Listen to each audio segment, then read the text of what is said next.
Hey there, good morning. It's Teresa Romaine here, and I am here to support you and myself to stay anchored, grounded, centered in abundance in the midst of the times we're living through right now, where it seems like there's so much fear and so much scarcity, and it's so easy to get sucked into it.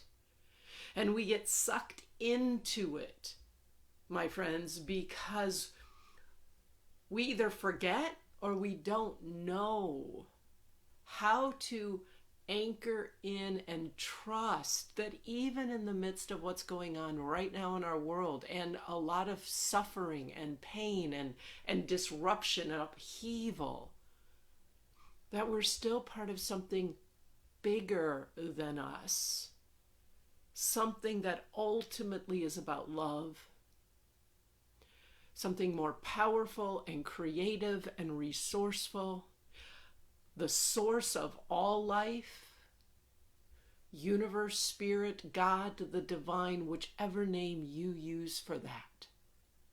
It's when we're in that day-to-day place of like, what do I need to do and how do I figure this out and how am I going to get through this? And I understand. I've had to do that too, but oftentimes that's all fear-based, thinking it really is up to us and that we're in charge and that somehow we can control. And this, my friends, is a time to remember that so much of what we thought was control in our individual and collective lives was an illusion. And we need to return to that knowing, not just in our heads, but in our bodies, that we are part of something bigger that's ultimately always about life and love and creating new life. Now, I share that with you because, as I've said from the beginning, I'm not minimizing the suffering. I'm not minimizing the pain. I'm not minimizing the challenge or the crisis here that we're facing. I'm also just recognizing that it empowers us so much more if we can see the opportunity that comes with this crisis, individually and collectively. Which is why I want to share two things that came to me this morning when I was listening. What is there to share that may serve you? And they're two opposites, which is kind of what makes them fun. One has to do with running marathons, and one has to do with going on week-long silent spiritual retreats where you're all by yourself. Now, I've never run a marathon. I've run a half a marathon, but I've been on many 7-day silent retreats all by myself. Well, and with God or the divine. So before I jump into that, I'm just going to invite you right now to practice just anchoring in and remembering in your body that you are part of something bigger than all that's happening in our world. And you really are not the source, by simply taking some long, slow, deep breaths. Just sit back and take some long, slow, deep breaths. And feel that oxygen that's giving you life flowing into your body and then exhaling out.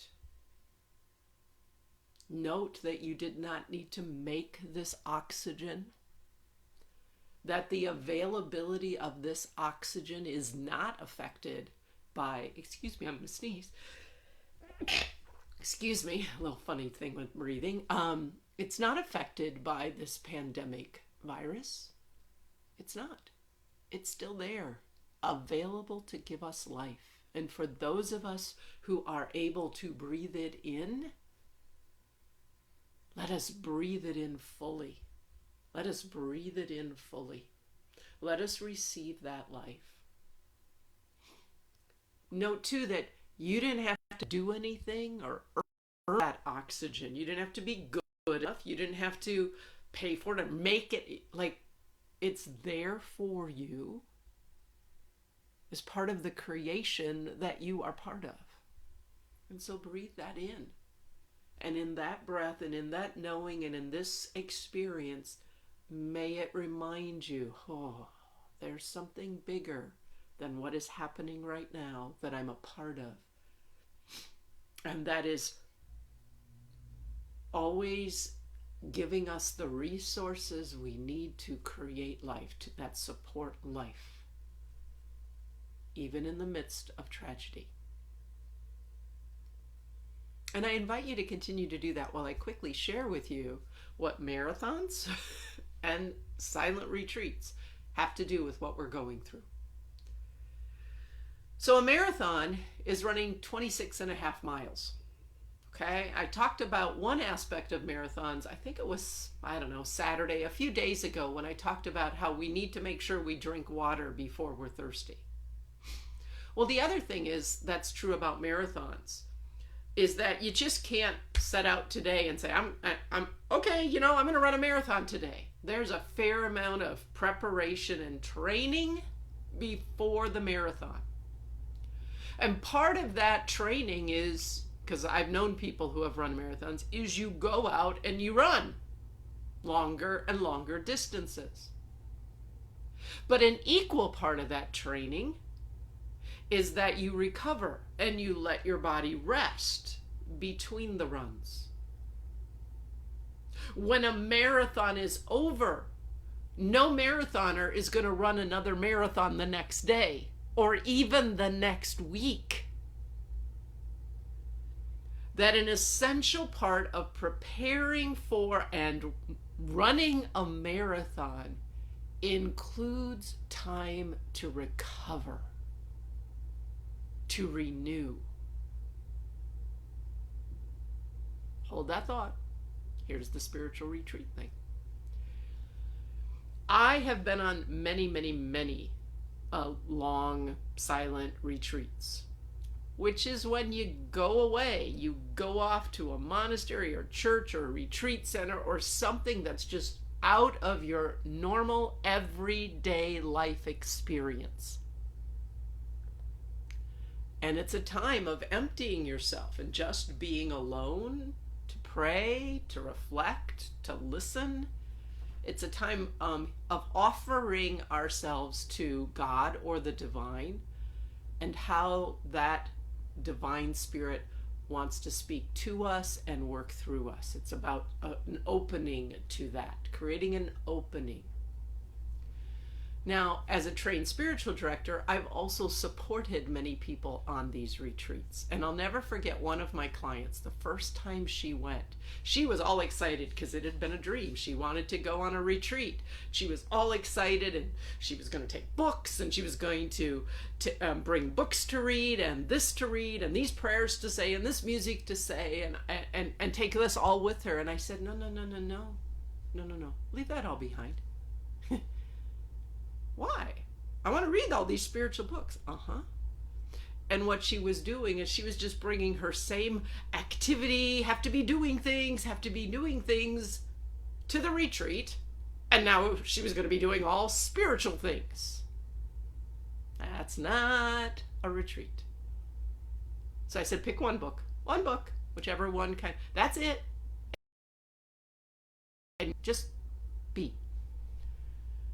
The second thing I said is plan on spending the first 3 days primarily sleeping. Eating, maybe going for walks, and sleeping a lot. And she's like, what? Shouldn't I be praying and meditating and all of that? It's like, yeah, no. Actually, 2 or 3 days or more of just collapsing and sleeping is part of the retreat experience. Because it's what happens to our bodies when we extract ourselves from our day-to-day schedules and activities and all that busyness that we live in all the time. It's like, whew, we realize that a lot of what has been fueling our energy in those times is more of adrenaline than actual energy. And the sleeping and the relaxing and the is all part of the opening. So, marathons recovering. Many of you have been, prior to this, been running a marathon in your life. Busy, busy, busy, going, doing. I've done it too. And now that's all like blown up. Enter into the recovery. Give yourself time to recover.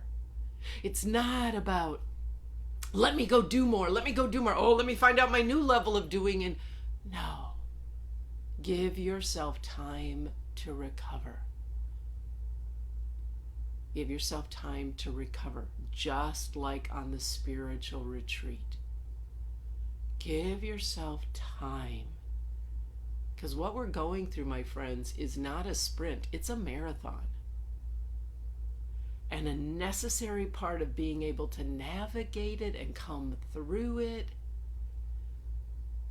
and to let new life come through you and through it as a result is to let yourself collapse, rest, sleep, recover, do what feels like nothing, not be productive, feel all sorts of emotions. And in all of that, remember that you're part of something bigger, more powerful, more resourceful, more creative, more loving. And it is wanting that source, that creator, that life force energy, that love force energy that I call God, is wanting to flow through you to give you life during these times, into you and through you. And it will lead you and me through these times. But we have to empty ourselves so we can hear and we can listen. So give yourself time to recover from the marathon that you were running prior to shelter in place and quarantine orders and our life as we know it stopping. Give yourself time. Give yourself time. Let yourself recover.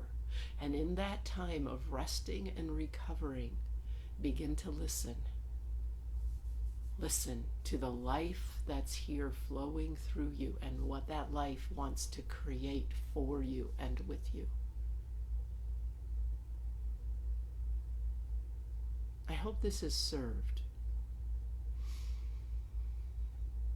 I'm curious what about this resonates with you.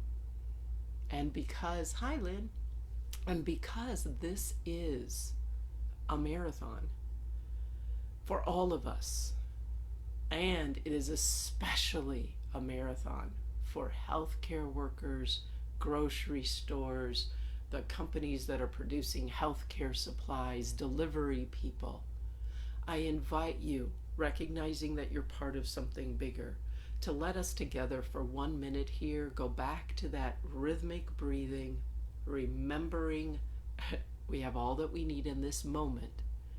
And as we exhale, let that love, that life force energy that flowed into you, send it out into the world to those people who are running the marathon right now. And is not a time of recovery because they're on the front lines. So let's send love and energy and gratitude towards them, and at the same time, replenish and refill yourself. And I'll be back tomorrow with another one, but let's take a moment, just a moment of silence here, breathing it in, and with every exhale, sending love, force, life force, energy out into the world to those who need it. Then receiving it again for yourself, and then sending it out into the world to those who need it. Always receiving it for yourself, because that's the only way you can have something to give.